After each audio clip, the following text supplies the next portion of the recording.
Scientists have been pondering about the origins of language for a very long time. If you accept the theory of evolution, then early humans were not supposed to have spoken language at all, as they evolved from monkeys. But even this is up for debate. In fact, animals, and monkeys in particular, demonstrate some form of communication and linguistic ability. So basically, this field is so mysterious that nothing is certain. We do have a lot of interesting facts and experiments, but we don't have any concrete fossil record of language, quote unquote. But as David Deutsch shows in his epistemology, knowledge is not empirical. Knowledge is explanatory. Even when knowledge seems to be empirical, there is an underlying explanation for how facts and phenomena relate to each other. You see, explains is the key word here. And in order to demystify this story about the origin of language, what we need to do is find an explanation that would connect all of our observations, data, experiments, and ideas. And one such explanation, which in my opinion is one of the best out there, was made by none other than Terence McKenna. In his origin of language theory, or more broadly his stoned ape theory, as with most Terence McKenna ideas, psilocybin is involved. And I understand that it might drive some people away from this idea, but you should really hear it out, because it is one of the most original explanations that I've ever heard. You see, we have a lot of data that shows how psilocybin affects our brains.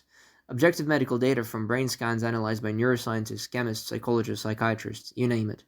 And what it shows is that psilocybin activates linguistic regions in the brain. How do we know they're linguistic? Roughly, it's because when this area gets damaged in some people's brains, they lose the ability to communicate. So what does the theory actually say?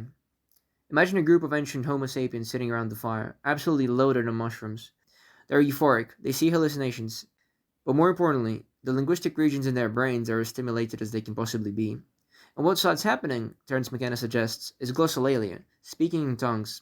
Just saying random words, or more accurately, since they don't really have words at that point, producing sounds that seem like language. At the start it's only play for them, it's fun and exciting, it's a new experience for them. It's kind of like dance or music. But over time, with enough repetition, structure starts to emerge. These sounds are no longer random, they start to represent something real. Maybe one of those folks will come up with a word for rock. And then everyone will remember the sound and this association with rock. And they will start repeating it, and over time a word for rock will emerge. And slowly but surely, it starts to capture enough structure that a whole language emerges that captures not only the observable objects like rocks and trees, but also their ontology, of how things are present in their world, and how they are related to each other. This structure, this language, will now also encode how time and space are organized, and many other important things. But this is not the end of the story. What is even more interesting is that across different tribes and cultures, there is some resonance with how language sounds and how it is organized. The most obvious example is that most languages will encode things like logic, space and time in their structure. But this resonance is not limited only to these foundational structures which we seem to share. Have you ever heard about Kiki and Ba? Look at these two objects and try to name them with Kiki and Ba. Which one is which? Pause the video to think for a second. In around 90% of the cases, people name the sharp one Kiki and the round one Ba. Coincidence? I don't think so. To me, this is a clear indication of the structural connection between the brain, information, language and sound. A structure across all levels, so to speak. You see, there is a resonance in the structure of real-world objects and our brain's response to this structure. This is not random or arbitrary. Brains evolved in the world where Kiki and Ba are present, so naturally they will have to encode that structure effectively, otherwise they wouldn't have survived. I also think this is a strong argument about why certain words have vibrations.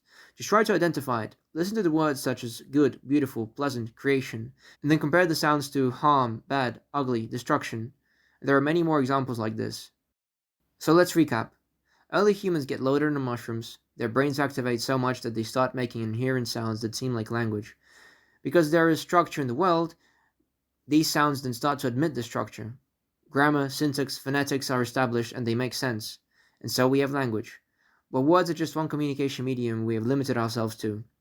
I think there is a lot of potential in discovering new forms of communication, new language, through, for example, art, music, and symbols. They let us talk about things that language doesn't really have the capacity to address. Maybe it will let us understand each other better. Maybe art and music are better for sharing inner mental and psychological states than traditional language ever could be. And for the sake of this goal, I think we should look at neurodivergent people. They seem to have their own way of seeing the world. Maybe they even speak their own language that we don't really understand, but we pretend that we do. Maybe it's already happening. Like, for example, they might already be communicating very subtle information through music online. It is obvious to them that this communication channel is established and that the information is transmitted and comprehended, but for us it just seems like another music track.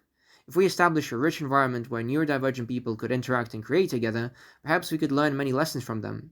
And it really goes for everyone. Not just neurodivergent people. I don't believe that there are any normal people. I think everyone has a rich individuality, but it is often repressed by society because their individuality might not be productive for the economic machine. Alright, that's enough rambling for now. I hope you enjoyed.